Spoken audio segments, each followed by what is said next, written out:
Sundara Kanda. We'll read the red one first because it's easier to read. Tataha gruddhasya vachanat. ततः गृद्धस्य वचनात् Madam, you can unmute, madam. Tataha gruddhasya vachanat. ततः वृद्धस्य वचनात् Sampatehe Hanuman Bali. सम्पाते Hanuman बली Shatayojana Vistirnam. ततयोजेन विस्तीर्णम् Upluve Lavana Arnavam. उल्पे Ravana आर्यवम् Tataha Vachanat Gruddhasya Sampatehe. So as we know the Ramayana story, all these Vanaras start searching. And when they meet Sampati, Sampati gives them a clue that I can see Mother Sita, she is in Lanka, which is across the sea, over 100 yojanas. So based on the information, mighty Hanuman leapt over the ocean, we call salt ocean, Lavana Arnavam, extending over 100 yojanas. Then 100 into 8, that is what it means. So that's a long distance. He jumped in one single leap. Tataha vachanat gruddhasya sampatehe Bali Hanuman. That's why it's called Mahabali. The great Hanuman, strong Hanuman, Upluve, leapt over Lavana Arnavam, the salt ocean, Vistirnam Shatayojana, extending over 100 yojanas. Tataha gruddhasya vachanat ततः वृद्धस्य वचनात् sampatehe Hanuman Bali. सम्पातेः Hanuman बली Shatayojana Vistirnam शतयोजन विस्तीर्णम् Upluve Lavana Arnavam. उप्लुवे लवण आर्णवम् Now reading together. Tato gruddhasya vachanat ततो वृद्धस्य वचनात् sampate Hanuman Bali. सम्पातेर् Hanuman बली Shatayojana Vistirnam शतयोजन विस्तीर्णम् Upluve Lavanarnavam. उप्लुवे लवणार्णवम् Tatra Lankam Samasadya तत्र लङ्कां समासाद्य Purim Ravana Palitam पुरीं रावणपालिताम् Tadarsha Sitam Dhyayantim ददर्श सीतां ध्यायन्तीम् Ashoka Vanikam Gatam. अशोकवनिकां गताम् Samasadya, having arrived at the city of Lanka, Lankapuri, Palitam Ravana, ruled by Ravana, Tatra Gatam Ashoka Vanikam. He searches everywhere in Lanka. Finally, he comes to Ashoka Vanika, Ashoka Vatika. There he found Mother Sita meditating on Lord Rama under a tree. She was sitting there quietly meditating on Lord Rama. What he sees. Sama Tatra Lankam Samasadya तत्र लङ्कां समासाद्य Purim Ravana Palitam पुरीं रावणपालिताम् Tadarsha Sitam Dhyayantim ददर्श सीतां ध्यायन्तीम् Ashoka Vanikam Gatam अशोकवनिकां गताम् Nivedayitva Abhignanam निवेदयित्वा अभिज्ञानम् Pravrittim Cha Nivedaya Cha प्रवृत्तिं च निवेदय च Samaswasya Cha Vaidehim समाश्वास्यश्च Vaidehi Maddayamasa Toranam मद्रयामास तोरणम् Nivedayitva Abhignanam Vaidehim.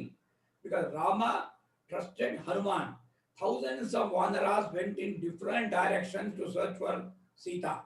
But Rama, in the heart of heart, knew only Hanuman is going to succeed. To Hanuman, he gave his anguli, his ring, as a token of recognition. So that is what Hanuman hands over to Sita to convince her that he is actually a messenger from Rama instead of some sort of a Rakshasa Maya. Because Ravana can take any form. He can try to mislead Sita once again. Because earlier he came as a beggar, as a mendicant. Now he can come as a Vanara. So to stop this, to prevent this, Hanuman gave that Anguli, Rama Anguli to Mother Sita. Then this was phase one. His major action was done. His part was to search for Sita and to give the finger. Then he did something more than what was told. He wanted to see Ravana. He wanted to see strength of the Rakshasas. So deliberately he destroyed the entire forest, crushed the arch, the Toranam of the Ashoka Vanika, just to provoke the Rakshasas to come and attack him. That's what he did. Nivedayitva Abhignanam. Abhignanam means a token of recognition, like identity card. Nowadays, Aadhaar card is our Abhignanam. Rama's ring was given as a token to Vaidehi. He gave it to her.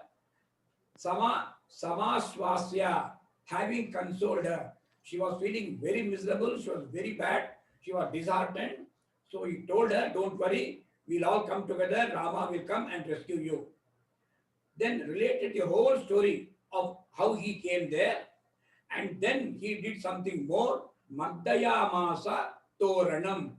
He crushed the Toranam, destroyed all the trees in Ashoka Vatika. Nivedayitva. You can read together. Nivedayitva Bhignanam. Nivedayitva Abhignanam. Nivedayitva Bhignanam. Nivedayitva Abhignanam. Pravrittim cha nivedya cha.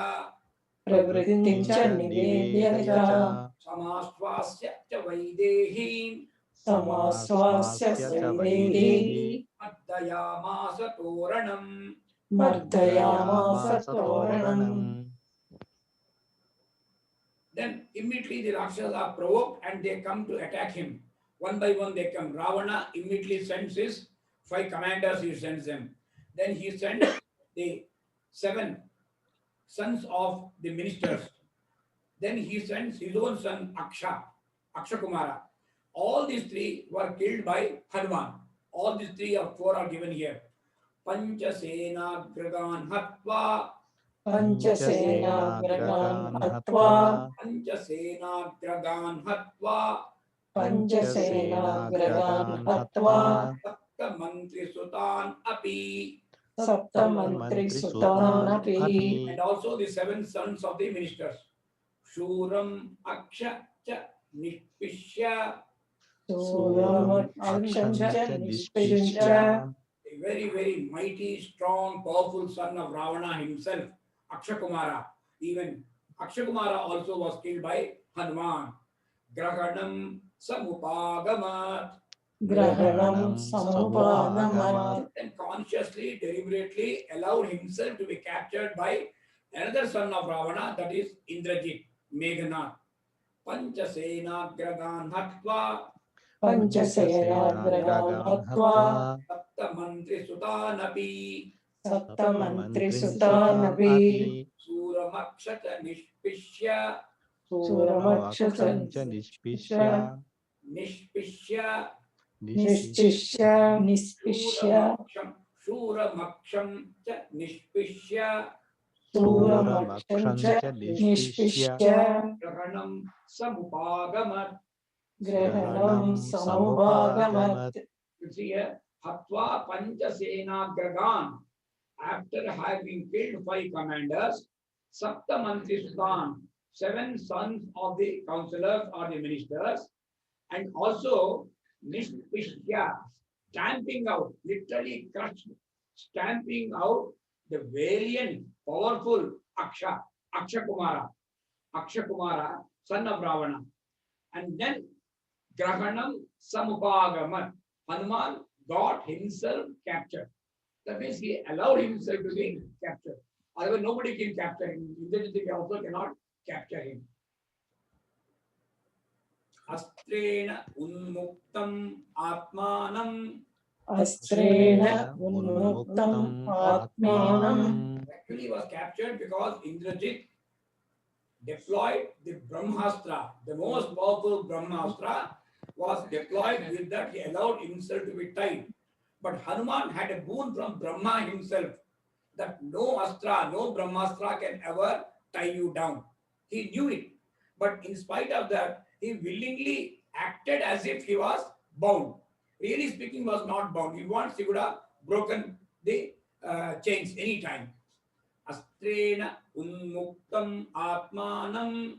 Astrena unmuktam atmanam. Natva paita mahatvarat. Jnatva paita mahatvarat. Pitamaha means Pitamaha. Pitamaha means Brahma. With this, because of Brahma's moon, he knew that he will not be tied down by Brahmastra. Marshayan Rakshasan Viraha Marshayan rakshasan viraha. Yantrinaha Tan Yadruchaya. Yantrinaha tan yayachyaha. Viraha, the heroic Hanuman, Gnatva, came to know that Atmanam, he could be released, Unmuktam, he can be easily released, Astrena, from the entanglements of the Brahmastra. Varat Paita Mahat, because of a boon of Brahma, he can easily free himself from the Brahmastra. He knew that, but he allowed himself Idruchaya, innocently, casually, allowed himself, Yantrinaha, to be restrained with ropes. The foolish Rakshasas, they tied him down with ropes. But there is a loophole in that. Brahmastra will be effective only when it is used alone. If somebody uses another normal rope, ordinary rope to tie down a person, Brahmastra will be automatically released. These Rakshas did not know that. Indrajit knew. Raksha did not know. Anyway, Hanuman did not bother because his objective was to go somehow see Ravana. So easiest way of seeing Ravana was getting captured and they will drag him there. He knew all that. Astrena, ast, ast, astrenon muktan atmanam. Astrena unmuktam atmanam. Astrena unmuktam atmanam. Astrena unmuktam atmanam. Natva paita mahatvarat. Jnatva paita mahatvarat. Ashrayan rakshasan viro. Marshayan rakshasan vira. Yantrinastan yadruchaya. Yantrinahastan yahaschayaha. Yantrinastan yadruchaya. Yantrinastan yahaschayaha. First line may be different. First line will only split only once. Others will club together. Astrena unmuktamatmanam. Astrena unmuktam atmanam. Natva paita mahatvarat. Jnatva paita mahatvarat. Mashrayan rakshasan viro.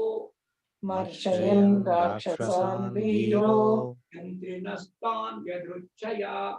Yantrinastan yadrichaya. Then Ravana wants to punish him. Ravana wants to even kill the messenger. Vibhishana intervenes. He says it is not correct, it is immoral, it is not as per the Rajadharma to to kill a messenger. At the most, you can give some other punishment. Maybe you can deform him. So what they did is they wanted to burn his tail. It ideally suited Hanuman. He extended his tail a long distance. They used lot of rope, ghee and all those oils to set him on fire. Same fire, he burns down Lanka. All that comes here. Tataha Dagva Purim Lankam. Tataha dajjva puri lanka. Ute Sitam Cha Maithilim. Rute suitan cha maithilim. Ute means accept. He burned down entire Lanka except the place where Sita, Mother Sita was Tatva Purim Lanka. ततः दग्ध्वा पुरीं सीतां लङ्काम् च मैथिलीं Tatah Tatva Purim Lankam. ततः दग्ध्वा पुरीं Rute Sitam Cha पुरीं लङ्काम् लङ्कां ऋते सीतां च श्रुते सीतां मैथिलीम् च मैथिलीं Ramaya Priyamakyatum रामाय रामाय प्रियमाख्यातुं प्रियमाख्यातुम् Punarayat Mahakapihi. पुनरायात् पुनरायात् महाकपिः महाकपिः He burned down Lanka except the place Mother Sita was sitting, and he returned to deliver the good news to Lord Rama. Thereafter, Hanuman burned the whole of Lanka except the place Sitam cha Maithilim Rute, except the place where Mother Sita was sitting, and Punaha Ayat Akhyatum. He again returned to deliver Priyam Ramaya, to give the good news to Rama that Sita has been found. Tato Dagdva Purim Lankam ततो तो दग्ध्वा दग्ध्वा पुरीं पुरीं लङ्कां लङ्काम् Rute Sitam cha Maithilim श्रुते ऋते सीतां च मैथिलीं Ramaya Priyamakhyatum रामाय रामाय प्रियमाख्यातुं प्रियमाख्यातुम् Punarayan Mahakapihi. पुनरायान् पुनरायान् महाकपिः महाकपिः Saha Adhigamya Mahatmanam सः अधिगम्य अधिगम्य महात्मानं महात्मानम् Krutva Ramam Pradakshinam कृत्वा रामं प्रदक्षिणम् Vedayat Ameyatma न्यवेदयत् अमेयात्मा अमेयात्मा Društva Sita iti Tatvataha. दृष्ट्वा दृष्ट्वा सीता सीता इति इति तत्त्वतः Very, very to the point. He will not beat around the bush. The moment he sees Rama, he prostrates before him, does pradakshina of Rama, and says in 3 words, Društva Sita iti. I have seen Sita. The most important. Tattvataha. Really have seen Sita. There's no confusion about that. That's what the message he gives to Rama. With this, Sundarakanda comes to end. So Digamya Mahatmanam सोऽधिगम्य महात्मानं Krutva Ramam Pradakṣinam कृत्वा रामं रामं प्रदक्षिणम् प्रदक्षिणम् Vedayat Ameyatma न्यवेदय अयदयत् अमेयात्मा अमेयात्मा Društva Siteti Tatvataha. दृष्टा सीतेति सीतेति तत्त्वतः तत्त्वतः So on this good note, we'll conclude today's class, because this was the one which gave Rama the full confidence, and then they finally go back to fight with Ravana and release her.